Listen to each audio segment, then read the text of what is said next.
Et on va parler aujourd'hui dans le dossier des fentes labiopalatines. Ce sont les malformations les plus fréquentes chez l'enfant. Alors peut-être les connaissez-vous sous un terme très stigmatisant qu'on n'emploie plus aujourd'hui, qu'on appelle les becs de lièvre. Et c'est vrai que les médecins se battent pour qu'on oublie ce mot. C'est juste pour que vous compreniez de quoi on va parler. Les fentes dans leur ensemble touchent un enfant sur 800 environ. Elles sont le plus souvent découvertes pendant la grossesse, lors de la deuxième échographie. Regardez ici une échographie. C'est un peu spécial. Là, c'est le visage dans une échographie tridimensionnelle. On n'a pas l'habitude de voir ça. Là, vous avez ici le nez, vous avez les yeux, vous avez la bouche. Et vous voyez ici cette fente qui ne devrait pas exister et qui marque cette fente labiopalatine. On va essayer de comprendre comment se forme le visage in utero pour bien comprendre ces formations. On va prendre un autre schéma cette fois-ci. Voilà. Alors là, vous imaginez qu'on est à peu près à 5 semaines de grossesse. Et là, donc, on a la face du fœtus. Alors évidemment, on est loin de ce à quoi va ressembler le visage à la fin, mais on devine quand même ici les deux petits trous. Ça va être les bourgeons qui vont former les narines. Et puis ici, la bouche. Et puis, il faut imaginer que lors de la grossesse, il va y avoir évidemment une évolution de ce visage. Et il faut imaginer qu'on va avoir deux côtés qui vont venir fusionner. On va regarder ça tout de suite sur l'animation. Vous allez voir deux côtés qui vont venir se fusionner, qui vont venir l'un sur l'autre pour former le nez, vous l'avez reconnu, puis petit à petit, ici, les gencives, l'arcade dentaire, et puis aussi le palais à l'intérieur de la bouche. Donc c'est vraiment ça qui va venir fusionner, va venir se souder pour donner le visage qu'on connaît actuellement. Alors parfois, la fermeture est incomplète. Il va rester un espace entre les deux côtés des lèvres. Soit il peut rester un espace ici, c'est ce qu'on appellera une fente labiale, ou un espace plus ou moins important au milieu du palais et de la gencive supérieure. On appelle ça la fente palatine. Et la fente labiopalatine, comme son nom l'indique, c'est quand à la fois la lèvre et le palais sont touchés. Ces fentes peuvent être, vous allez le voir tout de suite sur des photos, unilatérales. Vous voyez ici donc cette fente qui est unique en fait, et elles peuvent être également bilatérales. Vous allez le voir, regardez ici, ça se situe à deux niveaux. Évidemment, la reconstruction sera un peu plus compliquée. On ne connaît pas bien les causes, en tout cas, de ces malformations. Alors, il semble que la plupart des fentes soient spontanées, mais probablement aussi associées à des facteurs génétiques ou environnementaux. Ce qui est certain, c'est que ces malformations vont perturber plusieurs fonctions. Les enfants peuvent donc présenter des troubles de la respiration, évidemment de la nutrition. Marine a parlé du palais tout à l'heure, on comprend bien. Et puis, évidemment, des troubles qui affectent aussi la parole. Alors, évidemment, il faut prendre en charge ces enfants le plus rapidement possible après la naissance. Le parcours médical et chirurgical s'annonce long. Il va durer jusqu'à l'âge adulte. La première étape, c'est de construire le palais, la lèvre supérieure et la gencive. Une première opération a lieu généralement entre 3 et 6 mois. Marika Julien et Marc Lavastrou ont pu filmer la première étape de cette construction chez un bébé de 6 mois, prise en charge dans le service du professeur Picard à l'hôpital Necker. Attention, il s'agit d'images de chirurgie qui peuvent être impressionnantes puisqu'il s'agit du visage d'un tout jeune enfant. À presque 6 mois, Ethan s'apprête à vivre sa première opération. Il est né avec une fente labiopalatine du côté gauche. Et si le petit garçon mange bien, sa respiration est perturbée par la fente. À tout à l'heure, papa, à tout à l'heure, maman. À tout à l'heure. On prend soin de lui, hein. Normalement, les bébés respirent par le nez. Mais Ethan a une respiration nasobuccale. L'un des intérêts de la chirurgie, c'est de lui donner une bonne respiration nasale et un développement harmonieux du visage. On commence toujours par le voile du palais. Le voile du palais, c'est la partie molle, à l'arrière de la bouche.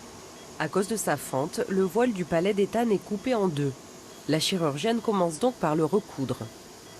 Et donc là, après, c'est tout cet espace qui va rétrécir naturellement par l'action des muscles du voile avec le babillage du bébé et le développement de l'oralité aussi. Ça sera autour des 18 mois à peu près où on fermera cette fente du palais osseux.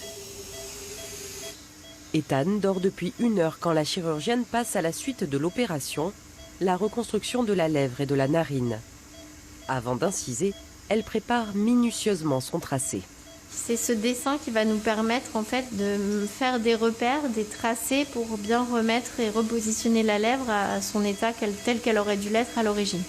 Ce sont des chirurgies vraiment très très minutieuses chez les tout petits. Comme ils évoluent, ils grandissent. 1/10 de millimètre à 6 mois, ça fait 1 ou 2 millimètres à 6 ans et c'est beaucoup plus visible. Pour remodeler le visage, le docteur Neva commence par disséquer les contours de la fente. Lorsqu'elle arrive au niveau du nez, elle redresse le cartilage situé entre les deux narines car il était dévié. Le fait de bien le réaxer va entraîner un bon diamètre des deux côtés, donc un flux nasal normal, ce qui va permettre sur le long terme que la croissance se fasse normalement au niveau du visage. Vous voyez cette partie qui était sur le côté latéral de la fente. Vous voyez, rien qu'en le remettant comme ça, on commence à avoir en fait la forme du nez qui se fait.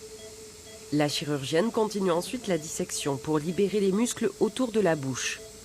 Une fois qu'elle est terminée, elle recoue la lèvre et la narine. Une suture qui se fait par étapes. Ça fait partie des grands principes de la chirurgie plastique, c'est qu'il faut suturer plan par plan. Il faut suturer le plan de la muqueuse, puis le plan musculaire, puis le plan épidermique et le plan cutané. Sinon, si on n'a pas ces 3 plans, eh bien, on aura des décalages. Et donc au mouvement, au sourire, aux simples grimaces ou expressions de l'enfant, il y aura des décalages qui peuvent se former s'il n'y a pas cette suture qui est faite. L'opération a commencé il y a 3 heures, quand la chirurgienne réunit les 2 côtés du muscle de la lèvre et suture le bas du nez. Une fois que la narine est bien refermée, elle installe ses conformateurs en plastique. C'est des petits moules qui sont adaptés à la forme du nez. Si on ne vient rien interposer, la nature, les muscles vont se contracter eux-mêmes et donc risquent d'entraîner une asymétrie au niveau des narines. Ils vont être fixés à l'intérieur du nez là pendant 1 semaine. Puis après, on va les défixer et il en portera au moins pendant 3 mois. La cicatrice extérieure entre le nez et la lèvre n'est pas recousue. Une touche de colle biologique permettra de maintenir l'épiderme fermé, sans trace disgracieuse. Voilà. L'opération est terminée. Elle a duré 4h30. Super. Ethan a un nouveau visage, mais il n'est pas encore définitif. Une cicatrice définitive chez l'enfant, elle doit s'envisager sur 1 an et demi, voire 2 ans. Et donc c'est ce remodelage qu'il faut expliquer aux parents qui est important. Ethan va bientôt retrouver ses parents. Mais avant de rentrer chez lui, il devra rester encore 1 semaine à l'hôpital. Effectivement, une chirurgie très impressionnante. Alors regardez, ses parents nous ont envoyé une photo donc, de leur petit garçon, d'Ethan. 1 semaine après son opération, ils nous ont dit qu'il allait très bien et qu'il mangeait avec bon appétit. Alors comme on l'a dit quand même, son parcours médical n'est pas terminé. Oui, il n'est pas terminé parce que le petit Ethan, à l'âge de 18 mois, devra se refaire réopérer pour fermer cette fois-ci le palais dur. Le palais dur, vous voyez, c'est ce qui est vraiment juste derrière les dents. Et puis, il faut imaginer aussi que vers 5 ans, une nouvelle chirurgie viendra fermer sa gencive supérieure grâce cette fois-ci à une greffe osseuse.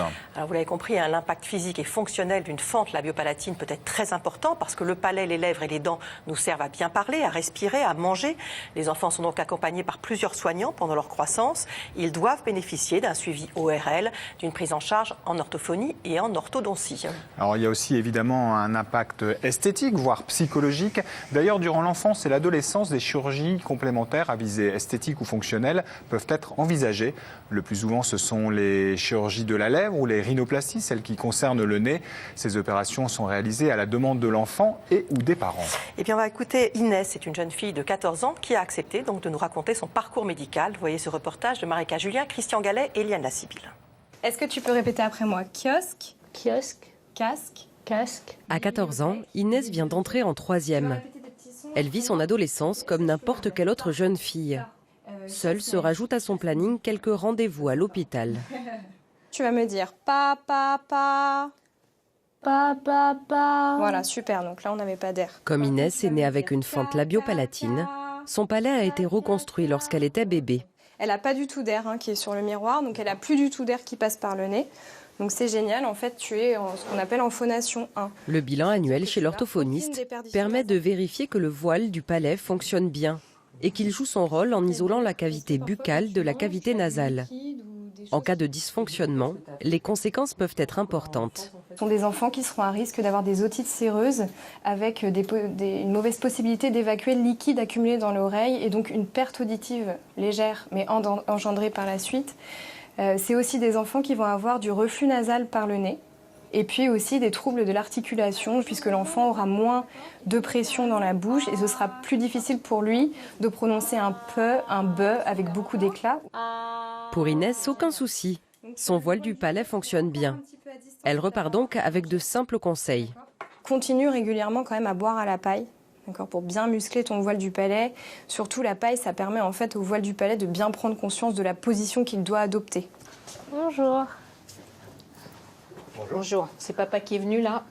Maman n'est pas là. Oui. Non, elle ne pouvait pas. Inès a ensuite rendez-vous avec le professeur Vasquez, qui la suit depuis qu'elle est bébé. Il y a 3 mois, la chirurgienne a réalisé une dernière opération sur le nez de l'adolescente. La narine d'Inès était un peu aplatie, elle a donc arrondi. C'était le 15 juin l'opération ? Oui. 15 juin, donc juillet. Après la chirurgie, Inès a dû porter ses conformateurs toutes les nuits pendant 3 mois. Et je vois qu'elle a trouvé la façon d'écarter la narine. En fait, il y a une mémoire de la peau et du cartilage, donc on a tendance à perdre les effets de l'intervention. Et donc le temps de la cicatrisation, le temps de l'inflammation et le temps d'une cicatrisation définitive, ce conformateur va maintenir le résultat sur le nez. Sinon, c'est une tendance à récidiver. Déjà, je trouve que je respire mieux qu'avant. D'accord. Et après, je vois que ma narine, du coup, elle a un peu plus grossi, mais quand... Un peu plus arrondi. Oui, voilà. D'accord. Le professeur Vasquez vérifie également le traitement orthodontique d'Inès. On est super bien. Et avant de la laisser partir, elle lui propose une petite intervention à visée esthétique sur la lèvre. Et pour combler ce petit sillon-là et ça, on peut faire des injections d'acide hyaluronique. Tu réfléchis, ça peut se faire à 25 ans, ça peut se faire, mais si ta lèvre te va comme ça, on ne fait pas plus. Cette chirurgie morphologique et esthétique est expliquée à l'enfant, discutée avec l'enfant, bien sûr avec les parents. Il peut y avoir des situations un peu complexes où l'enfant est demandeur, l'un des 2 parents, ou les 2 parents mais pas l'enfant, et que notre rôle là, c'est de ne pas se précipiter. En 14 ans, Inès a subi 10 opérations. Un long parcours qu'elle ne regrette pas aujourd'hui.